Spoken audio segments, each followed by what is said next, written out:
Economics के बाद जो हमारा नेक्स्ट टॉपिक आता है वो है मैनेजमेंट। हम मैनेजमेंट के रिगार्डिंग पढ़ेंगे। क्या होता है मैनेजमेंट? मैनेजमेंट एक तरह की प्रोसेस होती है कि किसी भी बिजनेस एक्टिविटी को कैसे कंडक्ट किया जा रहा है, कैसे मैनेज किया जा रहा है, उसको कहते हैं मैनेजमेंट। इसकी अलग अलग डेफिनेशन के अकॉर्डिंग अगर इसको डिस्क्राइब करें तो मैनेजमेंट एक तरह से कोई भी एक टारगेट है, ठीक है, एक ऑर्गेनाइजेशन का कोई एक टारगेट है, उसको अचीव करने के लिए बहुत सारे मेंबर्स हैं, बहुत सारे वर्कर्स हैं, वो इन्वॉल्व होते हैं, ठीक है, और ऑर्गेनाइजेशन रिसोर्स का यूज़ करते हैं ताकि वो एक टारगेट को अचीव कर सकें। अब एक टारगेट को अचीव करने के लिए सबको क्या करना पड़ेगा? हर सिस्टम को मैनेज करना पड़ेगा। अगर वो मैनेज करके नहीं चलेंगे तो हम उसको अचीव नहीं कर सकते, जो भी एक ऑर्गेनाइजेशन का गोल है या ऑर्गेनाइजेशन का टारगेट है। तो इसमें हर चीज़, जैसे कोई भी हमने कोई भी नया काम करना है, कोई भी नया सेटअप करना है, तो उसमें सारी चीज़ें इन्वॉल्व होती है मैनेजमेंट में। भी पहले प्लानिंग की जाएगी, फिर उसको अच्छे तरीके से सिस्टमेटिक वे से ऑर्गेनाइज किया जाएगा, ठीक है। ऑर्गेनाइज करने के बाद उसके ऊपर वही काम स्टार्ट कर दिया जाएगा, जो भी काम करना है आगे का। फिर उसके बाद उसको जो काम चल रहा है उसको कंट्रोल किया जाएगा। इसी तरह से जो प्रोसेस सिस्टमेटिक वे से चलती है तभी एक टारगेट को अचीव किया जा सकता है। ये होती है मैनेजमेंट। अगर हम डेफिनेशन की बात करें तो मैनेजमेंट क्या है?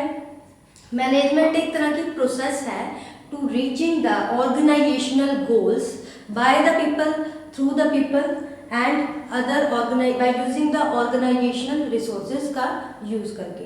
फॉर एग्जांपल कोई भी जैसे मैनेजमेंट अगर प्रॉपर नहीं होगी तो सिस्टमेटिक वे से कोई चीज़ नहीं चलेगी। अगर सिस्टमेटिक वे से नहीं चलेगी तो हमारा जो मेन टारगेट है जिसको हमने अचीव करना है या मेन गोल है, जो भी डिजायर्ड रिजल्ट चाहिए वो हमें नहीं मिल सकते।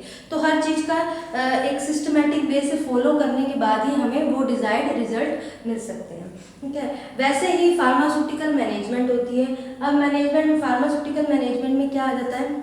अगर ये सारी प्रोसेसेस भी हमें किस तरह से प्लान वे से कैसे चलना है, स्टेप बाय स्टेप कौन सी चीज़ कैसे ऑर्गेनाइज करनी है, ठीक है, फिर उसको कैसे आगे रिक्रूटमेंट करनी है, उसके बाद उसको कैसे कंट्रोल करके रखना है, ठीक है, ये सारे प्रिंसिपल्स और जितने भी प्रैक्टिसेस हैं जो कि फार्मास्यूटिकल इंडस्ट्री में आगे फॉलो की जाती हैं या फिर कोई ड्रग स्टोर है उसमें फॉलो की जाती है, उसको कहते हैं pharmaceutical management.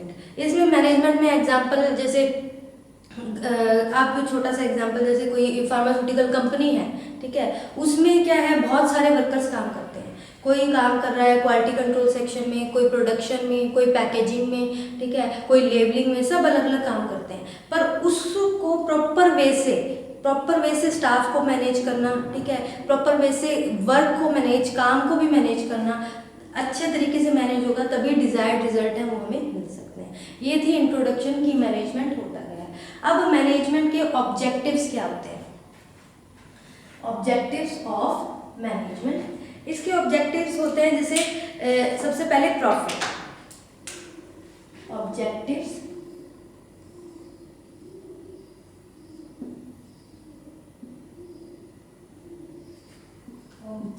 Objectives of management.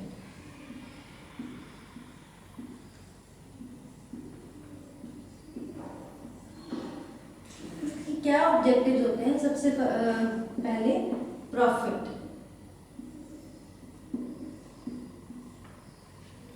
इसमें क्या होता है? अब मैनेजमेंट क्यों जरूरी है, क्या मेन पर्पस है?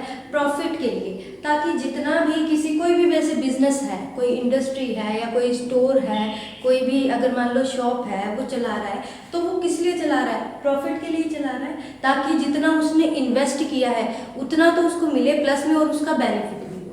इसलिए मैनेजमेंट जरूरी है। प्रॉपर मैनेजमेंट होगी तभी प्रॉफिट मिल सकता है, अदरवाइज नहीं मिल सकता। उसके बाद नेक्स्ट है, और क्या ऑब्जेक्टिव है, क्यों मैनेजमेंट जरूरी है? सर्वाइवल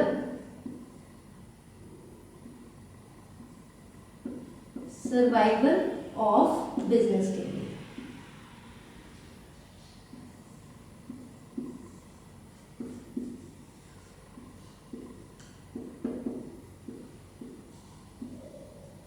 बिजनेस की सर्वाइवल के लिए भी मैनेजमेंट बहुत ज़्यादा ज़रूरी है, ताकि अगर हर चीज़ मैनेज करके नहीं चलेंगे तो फिर वो बिजनेस है वो कंटिन्यूटी नहीं रहेगी उसकी।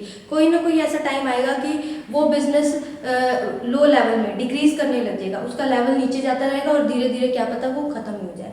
तो हर चीज़ मैनेज करनी पड़ती है। अगर मान लो फॉर एग्जाम्पल कोई ड्रग स्टोर है, ठीक है, अब उसको हर चीज़ मैनेज करनी पड़ेगी। एक छोटा सा ड्रग स्टोर खोल रखा है, किस टाइम उसको शॉप ओपन करनी है, किस टाइम उसको शॉप क्लोज करनी है, उसने अपना सारा प्रोडक्ट कहाँ पे स्टोर करके रखना है, कैसे उसको प्रॉपरली मैनेज करके रखना है, अकाउंट्स कैसे मैनेज करके रखना है, कब उसको किसी भी प्रोडक्ट का अगर वो ख़त्म हो रहा है उसको कब ऑर्डर देना है, कब वो मंगवाना है, किस वे से मंगवाना है, ये सारी प्रॉपर चीज़ें मैनेज करके ही चलेंगी। अगर ये चीज़ें मैनेज नहीं होगी, मान लो कि उसकी शॉप में कोई भी ड्रग स्टोर है, उसकी शॉप में कोई प्रोडक्ट है, ठीक है, वो ख़त्म होने वाला है, उसने इस चीज़ को ध्यान नहीं दिया कि हाँ भाई ये प्रोडक्ट ख़त्म हो रहा है, तो अगर उसकी किसी भी कंज्यूमर ने डिमांड की, उसने आगे ऑर्डर नहीं दिया और वेयर हाउस में भी अवेलेबल नहीं है, तो इसका मतलब उसने प्रॉपरली मैनेज नहीं किया। वो कंज्यूमर क्या सोचेगा, भी इस शॉप से ये चीज़ अवेलेबल नहीं होगी तो हम नेक्स्ट शॉप पे जाते हैं, तो धीरे धीरे धीरे उसका बिजनेस क्या होता है, डिक्रीज होता जाएगा। तो एक तरह से सर्वाइवल के लिए, कॉन्टिन्यूटी के लिए भी प्रॉपर मैनेजमेंट होनी बहुत ज़्यादा ज़रूरी है। नेक्स्ट क्या है, growth and expansion of business. Growth के लिए भी बहुत ज़रूरी है।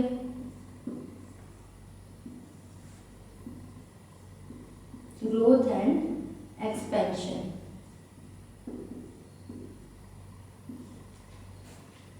अब बिजनेस को आगे बढ़ाना है, अगर हम प्रॉपर मैनेज करके चलेंगे अच्छे से हर चीज़ में, चाहे वो अकाउंट से रिलेटेड है, चाहे कोई प्रोडक्ट है उससे रिलेटेड है, ठीक है, चाहे उसकी टाइमिंग से रिलेटेड है, चाहे उसकी वर्किंग से रिलेटेड है, अगर हम हर चीज़ मैनेज करके चलेंगे, प्रॉपरली मैनेज करके चलेंगे, तभी हम सोच सकते हैं कि हम अपने बिजनेस को थोड़ा और ग्रोथ की तरफ ले जा सकते हैं या फिर उसको और ज़्यादा एक्सपैंड कर सकते हैं। अगर मैनेजमेंट ही प्रॉपरली नहीं हो पा रही तो हम ये नहीं सोच सकते कि बिजनेस को हम आगे बढ़ा भी सकते हैं या फिर एक्सपैंड भी कर सकते हैं, तो इस चीज़ में डिफ़िकल्टी आती है। इसलिए बिजनेस को ग्रो करने के लिए, एक्सपैंड करने के लिए प्रॉपर मैनेजमेंट होनी ज़रूरी है, चाहे वो, क्योंकि बिजनेस में हर चीज़ इन्वॉल्व हो जाती है, ठीक है, हर डिपार्टमेंट को किस तरह से डिवाइड करना है और हर डिपार्टमेंट में कौन सा वर्कर कैसे काम कर रहा है, ये सारी चीज़ें मैनेजमेंट में इंक्लूड होती है। तो प्रॉपर मैनेजमेंट होनी बहुत ज़रूरी है अगर हमने ग्रोथ और बिजनेस की ग्रोथ करनी है या बिजनेस को एक्सपैंड करना है।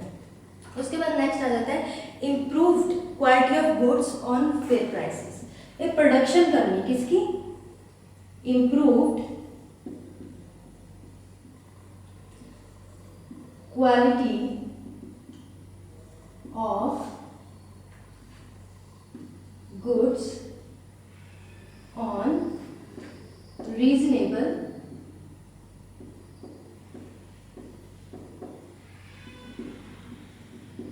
prices, ठीक है। अब ये किस लिए ज़रूरी है, अब देखो अगर हर चीज़ प्रॉपरली मैनेज होके चलेगी, ठीक है, कोई भी इंडस्ट्री है किसी चीज़ की भी मान लो प्रोडक्शन कर रही है तो उस चीज़ की डिमांड बढ़ेगी, ठीक है। डिमांड किस लिए बढ़ेगी, तब बढ़ेगी जब उसमें अच्छी क्वालिटी ऑफ प्रोडक्ट एक रीजनेबल प्राइस पे अवेलेबल होगी, ठीक है। तो उस चीज़ के लिए गुड क्वालिटी ऑफ प्रोडक्ट जो कि रीजनेबल प्राइस पे कंज्यूमर को अवेलेबल हो, उसके लिए प्रॉपर मैनेज करना बहुत ज़रूरी है। अगर मान लो किसी भी फार्मास्यूटिकल इंडस्ट्री है, उसके अंदर कोई भी चीज़ अगर मान लो पैकेजिंग टाइम पे हो रही है तो जो प्रोडक्ट है वो प्रोडक्शन टाइम पे नहीं हो रही, पैकेजिंग तो टाइम पे हो रही है, तो पैकेजिंग वाला बेटर रहेगा, वो प्रॉपरली मैनेज नहीं हो पा रहा। यानी हर चीज़ side by side systematic way से चले, पूरे प्लान्ड वे से चले भी, हाँ ये चीज़ प्लान कर रखी है, ये चीज़ प्रोडक्शन से आएगी, उसके बाद इसकी पैकेजिंग होगी, पैकेजिंग के बाद ये लेबलिंग सेक्शन में जाएगा, फिर इसकी टेस्टिंग हो जाएगी, टेस्टिंग होने के बाद इसकी फर्दर पैकेजिंग करके इसको वेयर हाउस में रख दिया जाएगा, ठीक है। तो अच्छी क्वालिटी ऑफ गुड्स को रीजनेबल प्राइस पे बनाने के लिए एक प्रॉपर मैनेजमेंट होनी बहुत ज़रूरी है।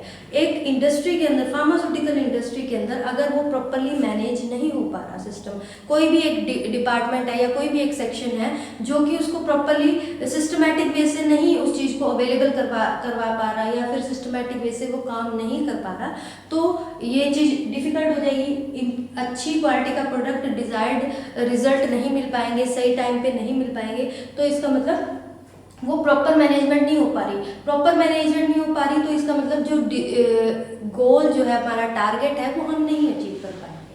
ठीक है, तो प्रॉपर मैनेजमेंट होनी बहुत ज़रूरी है। हम मैनेजमेंट को इस तरह से भी डिफाइन कर सकते हैं कि किसी भी वर्क को करना, किसी एक स्पेसिफिक वर्क के लिए बहुत सारे लोग इन्वॉल्व होना और उसको चीपेस्ट वे में बेस्ट रिजल्ट निकालना इन अ चीपेस्ट वे, उसको मैनेजमेंट कहते हैं। नेक्स्ट आ जाते हैं इसमें लेवल्स ऑफ मैनेजमेंट। ये तो थे ऑब्जेक्टिव्स, मैनेजमेंट के ऑब्जेक्टिव्स क्या होते हैं। उसके बाद आ जाते हैं लेवल्स ऑफ मैनेजमेंट। लेवल में इसके 3 लेवल होते हैं मैनेजमेंट के।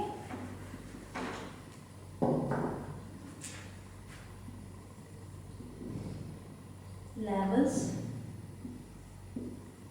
ऑफ मैनेजमेंट, ठीक है। अब मैनेजमेंट के 3 लेवल्स होते हैं। डायग्रामेटिकली अगर देखा जाए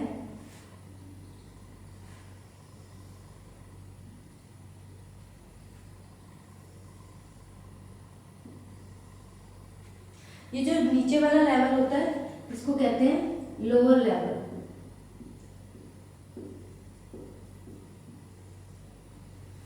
second one is middle level.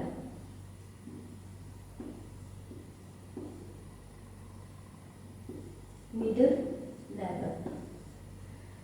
Third one is top level. ठीक है, ये मैनेजमेंट के 3 लेवल्स होते हैं, lower level, middle level and top level. Lower level में आ जाते हैं सुपरवाइजर, इसमें स्टाफ्स आ जाते हैं। लोअर लेवल में आ जाते हैं सुपरवाइजर्स,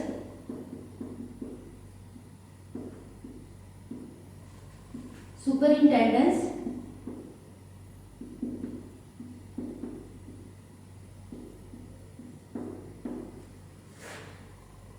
क्लर्क आ जाते हैं, सेक्शन ऑफिसर्स आ जाते हैं।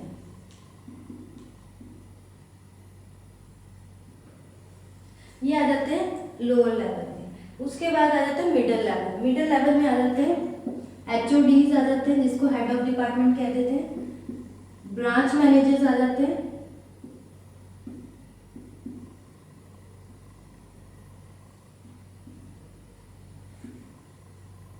डिप्टी मैनेजर आ जाते हैं,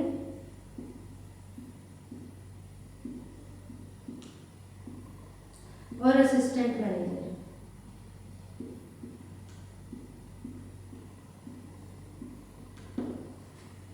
ये सब मिडिल लेवल में रहते हैं।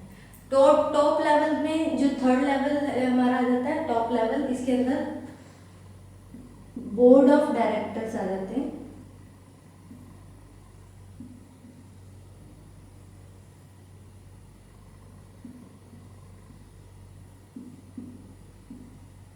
And CEO, chief executive officer आ जाते हैं। ये 3 लेवल हैं। अब इसमें क्या होता है, सबसे पहले आ जाता है लोअर लेवल। लोअर लेवल में आ जाते हैं सुपरवाइजर्स आ जाते हैं, सुपरिंटेंडेंट्स आ जाते हैं, क्लर्क आ जाता है, सेक्शन ऑफिसर्स आ जाते हैं। इनको फर्स्ट लाइन मैनेजर भी कहा जाता है। इनका क्या काम होता है, इनकी क्या फंक्शनिंग होती है। इनका काम ये होता है कि जो डे टू डे वर्क है ना वो कैरी आउट करना, डेली का जो वर्क है वो कैरी आउट करना। ठीक है, और क्या इनमें कुछ जो ऑपरेटिंग परफॉर्मेंस है, जो भी काम हो रहा है उसकी इवेल्यूएशन करना, जो भी ऑपरेट हो रहा है उसकी इवेल्यूएशन करना।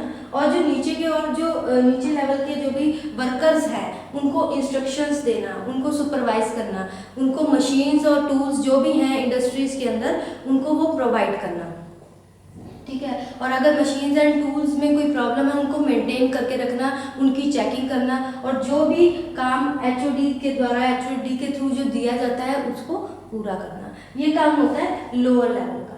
उसके बाद आ जाता है मिडिल लेवल। मिडिल लेवल में मोस्टली आ जाते हैं HOD आ जाते हैं, head of the department, branch managers आ जाते हैं, डिप्टी मैनेजर्स आ जाते हैं, या फिर असिस्टेंट मैनेजर आ जाते हैं। अब आप ये देख रहे हो कि ये टॉप लेवल और लोअर लेवल के बीच में है, तो ये एक तरह का लिंक क्रिएट करता है। तो इसके ऊपर जो बीच वाला मिडिल लेवल होता है इनकी, इसके ऊपर 2 रिस्पॉन्सिबिलिटी हो जाती है। एक तो इन्होंने क्या करना होता है, जो लोअर लेवल के जो लो लेवल के वर्कर्स होते हैं उनको सुपरवाइज करना पड़ता है, सुपरविजन करनी पड़ती है, उनको इंस्ट्रक्शंस देनी पड़ती हैं, उनको पॉलिसीज समझानी पड़ती हैं, ठीक है। और उनको जो भी काम है, वर्क काम करने के लिए उनको मोटिवेट करना पड़ता है। ये सब काम कौन करता है? एचओडीज करते हैं, ब्रांच मैनेजर, डिप्टी मैनेजर, ठीक है। वो मतलब कि इनको जो इंस्ट्रक्शन दी गई है, जो काम बोला गया वो अपना काम इनसे करवाते हैं कि इस तरह से काम करना है। उसके बाद आ जाता है टॉप लेवल।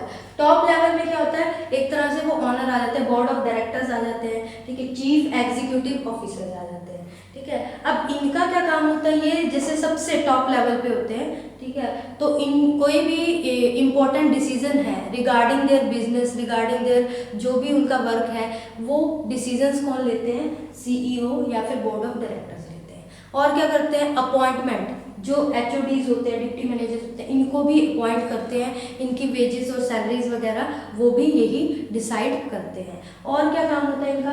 कोई भी नई पॉलिसीज हैं वो पॉलिसीज बनाते हैं, ठीक है, ऑब्जेक्टिव्स बनाते हैं अलग अलग, ठीक है। और क्या करते हैं? जो पॉलिसीज बनाई, ऑब्जेक्टिव्स बनाते हैं, ये सारा काम किसका होता है? टॉप लेवल का, ठीक है। जो एचओडीज को है उनको भी ये एक तरह से आगे इंस्ट्रक्शंस देते हैं कि ये काम आपने आगे करवाना है। तो ये 3 लेवल होते हैं। तीनों लेवल का काम क्या होता है? मैनेजमेंट करने के लिए 3 लेवल होते हैं, lower level, middle level and top level.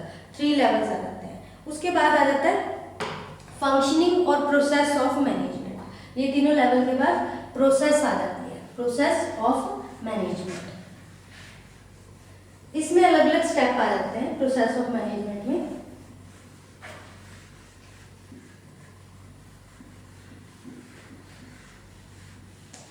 इसको प्रोसेस भी कह सकते हैं या फिर फंक्शनिंग भी कह सकते हैं। प्रोसेस और फंक्शनिंग ऑफ मैनेजमेंट।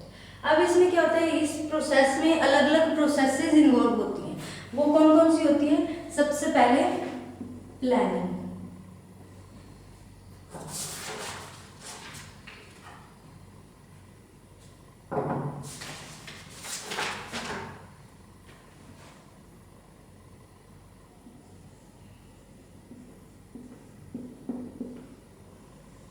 सबसे पहली प्रोसेस आती है प्लानिंग, ठीक है। फिर उसके बाद जो सेकंड प्रोसेस होती है किसी चीज को ऑर्गेनाइज करना, ऑर्गेनाइजिंग।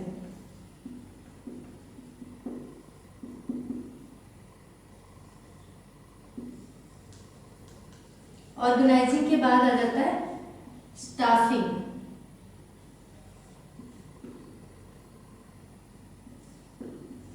इसको 1 बाय 1 करके हम डिटेल में पढ़ेंगे।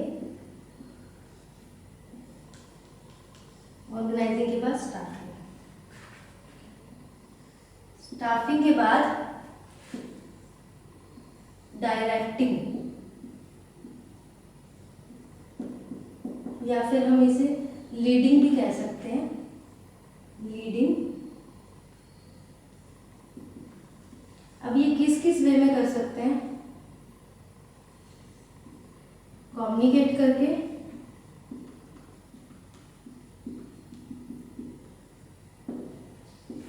मोटिवेट करके, ठीक है। ये हो गया हमारा 4th स्टेप, या फिर लीडरशिप के थ्रू।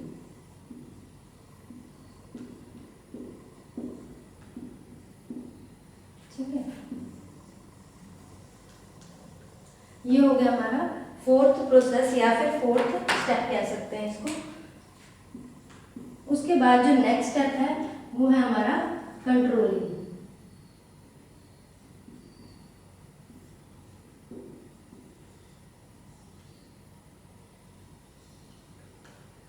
ठीक है, ये प्रोसेसेस आ गए।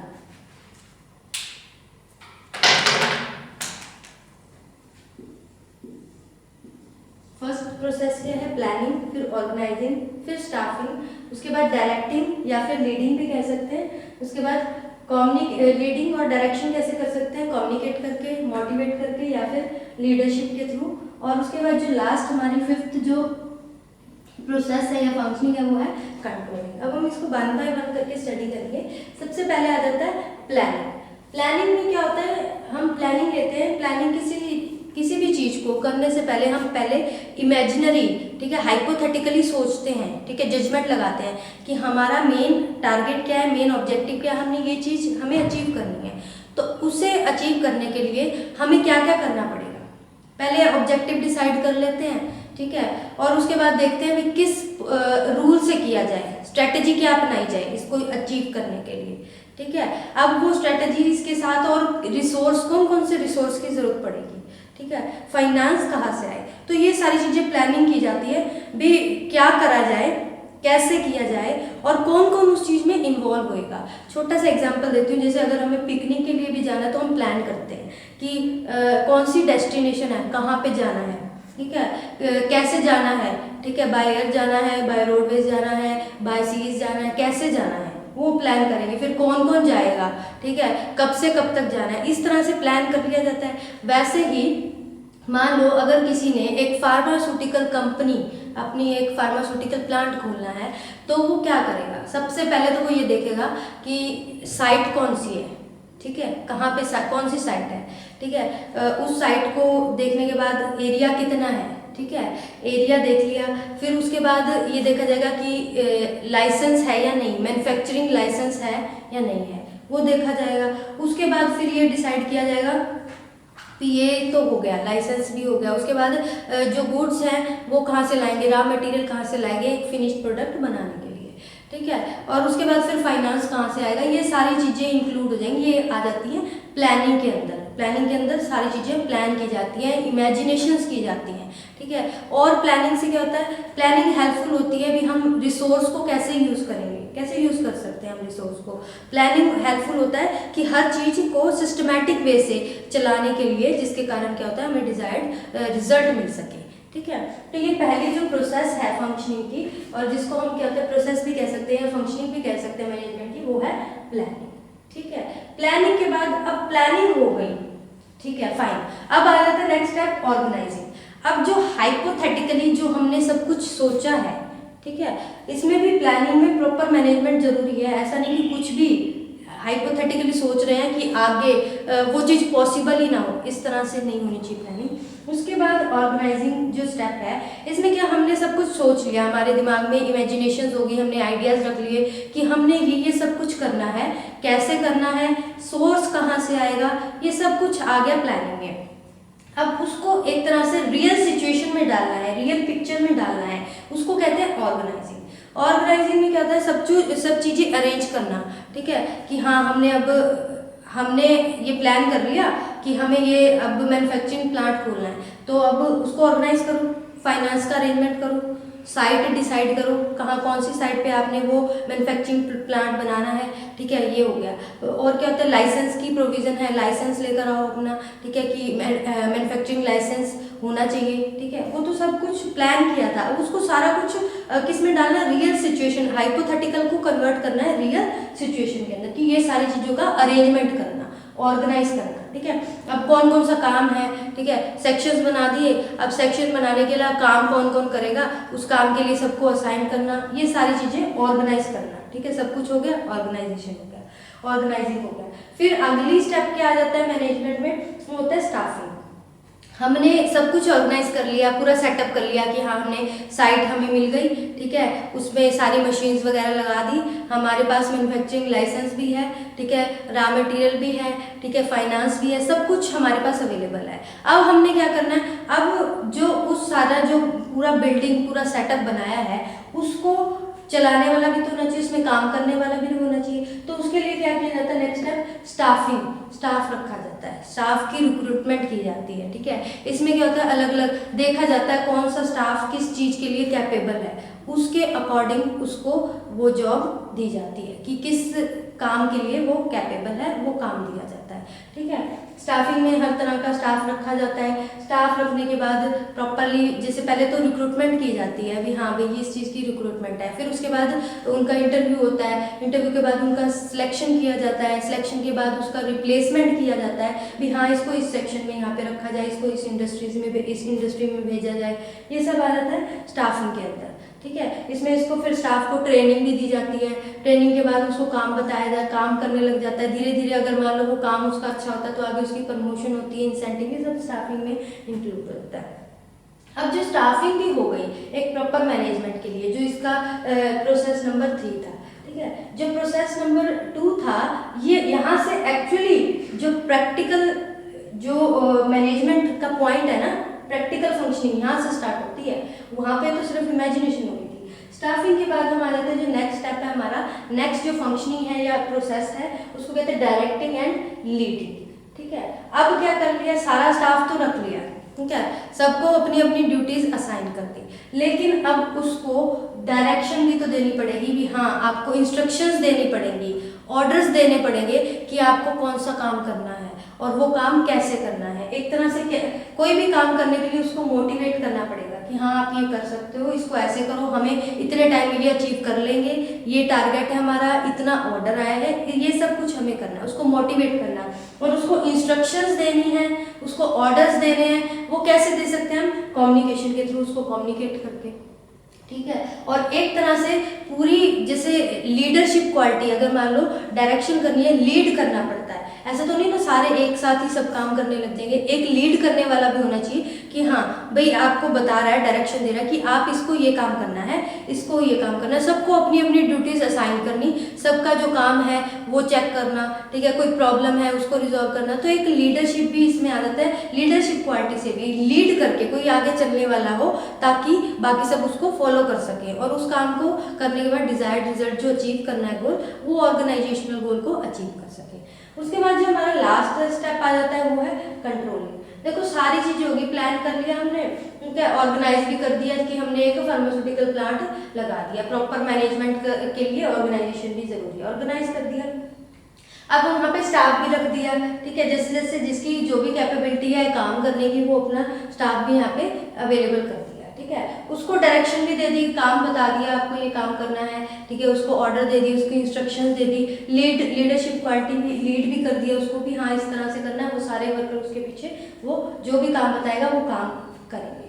ठीक है, उसको मोटिवेट भी कर दिया। अब ये सब होने के बाद कंट्रोलिंग इंपॉर्टेंट स्टेप है, ठीक है, मैनेजमेंट का, जिसको लास्ट स्टेप भी कहते हैं, इंपॉर्टेंट स्टेप भी कहते हैं। क्यों, क्योंकि अब सब कुछ हो गया, सब अपना अपना काम कर रहे हैं, कंट्रोल होना बहुत जरूरी है कि क्या डे टू डे एक्टिविटी जो डिसाइड की गई है वो उस वे से हो रही है या नहीं हो रही, और किस तरह की क्वालिटी का काम हो रहा है। क्या ऐसा तो नहीं है सबको काम दे रखा है, सब बस अपनी ड्यूटी निभाकर चले जाते हैं, वो टारगेट अचीव नहीं कर पा रहे। ठीक है, क्वालिटी कैसी है, कितना अमाउंट है, काम की कितनी अमाउंट हो रही है, ठीक है, और उसको डे टू डे चेक भी करना पड़ता है। कई बार क्या होता है, कंट्रोलिंग के लिए थोड़ी स्ट्रिक्टनेस भी करनी पड़ती है, जो हमारे टॉप लेवल के होते हैं, जैसे बोर्ड ऑफ डायरेक्टर्स होते हैं या HODs होते हैं, थोड़ी स्ट्रिक्टनेस करके, क्योंकि उन्हें आगे जो नीचे जो लोअर लेवल के सुपरवाइजर्स होते हैं, सुपरिंटेंडेंट्स होते हैं, ठीक है, उनसे काम लेना होता है। तो काम लेने का मतलब ये नहीं कि वो अपना बस काम कर दिया और हो गया, ठीक है, एक डिजायर्ड रिजल्ट को, एक ऑर्गेनाइजेशन गोल को, जो कि एक सेम गोल है, उसको अचीव करने के लिए काम प्रॉपर वे में होना चाहिए। ऐसा नहीं डे टू डे काम जो है वो कंप्लीट फिनिश होना चाहिए। अमाउंट, जितनी अमाउंट का काम है कि हाँ आज ये टारगेट है कि इतना काम आज हो जाना चाहिए, ऐसा नहीं कि आज इतना काम हुआ पेंडिंग कल का छोड़ दिया। मान लो कोई फार्मास्यूटिकल इंडस्ट्री है, उसके अंदर सिरप की मैन्युफैक्चरिंग हो रही है, तो ये डिसाइड किया गया कि आज इसकी फिलिंग पैकेजिंग लेबलिंग सब कुछ हो जाएगा, एक साइड बाय साइड सब कुछ चलेगा। ऐसा नहीं, प्रोडक्शन हो रही है, प्रोडक्शन हाउस से वहाँ पे उसकी पैकेजिंग हो रही है, पैकेजिंग होने के बाद उसकी लेबलिंग सीलिंग वगैरह ये सब कुछ हो रहा है, साइड बाय साइड होएगा। ऐसा नहीं कि एक चीज हो गई, टारगेट बना लिया जाता है कि आज इतना तो इतने सिरप्स मैन्युफैक्चर हो जाने चाहिए, लेकिन अगर वो उतना अचीवमेंट नहीं होगा तो वो गोल को अचीव नहीं कर पाएंगे। ठीक है, तो कंट्रोलिंग बहुत ज़्यादा ज़रूरी है, और जो कंट्रोलिंग कौन करते हैं, जो हायर अथॉरिटी के होते हैं, टॉप लेवल में होते हैं, उनका काम होता है कंट्रोलिंग। अब आ जाता है नेक्स्ट हमारा इम्पोर्टेंस ऑफ मैनेजमेंट। प्रोसेस और फंक्शनिंग के बाद हमारा नेक्स्ट जो टॉपिक है उसमें आ जाता है इम्पोर्टेंस, कि क्यों ज़रूरी है मैनेजमेंट करनी, क्यों ज़रूरी है। इसमें से ऑलमोस्ट जो स्टेप्स हैं वो ऑब्जेक्टिव में से क्लियर हो जाते हैं कि मैनेजमेंट की क्यों रिक्वायरमेंट है। सबसे पहला तो हमने ऑब्जेक्टिव पढ़ा था कि प्रॉफिट के लिए,